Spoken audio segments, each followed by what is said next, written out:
Conspiracy theories have always been something I've for the most part regarded as weird and relatively uninteresting.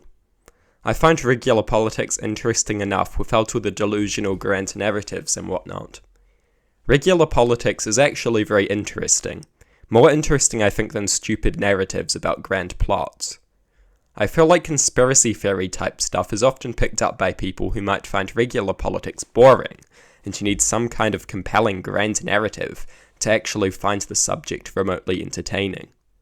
I might be wrong about this, but I feel like a lot of the conspiracy stuff is just based around establishing some kind of intent and then trying to piece a grand narrative around that intent with random pieces of misleading information and lies. I can see why so-and-so would want to assassinate so-and-so, so they must have assassinated so-and-so.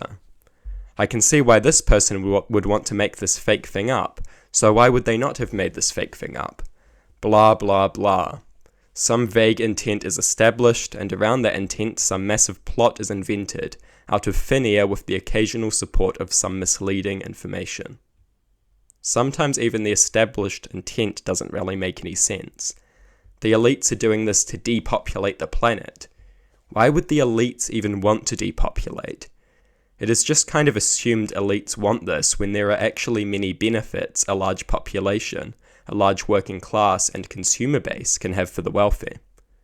Another thing is this happened before, so it is definitely happening again now, even though I have no evidence. Paranoid line of thinking. Most of it obviously relies on preying on people's insecurities and uncertainties, as well as their inability to fact-check, think critically, and analyze claims. It isn't a coincidence that the people who believe anything they read online are the most conspiratorial. The most gullible people fall for this stuff.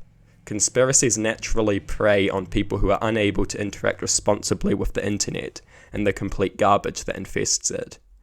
I don't think all conspiracies are inherently lies, but I think a lot of them are pretty stupid and should be treated like the dangerous absurdities that they are. Many conspiracies are also malleable narratives which just make whatever point is ideologically convenient to a certain group.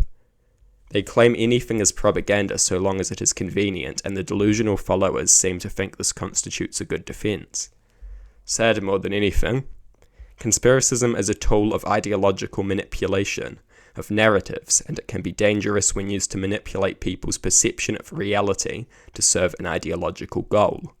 Genocide denial conspiracism is a fine example of this. I already know anyone watching this is probably fairly good at identifying stupid conspiracies, but many people, including people you probably know, are not.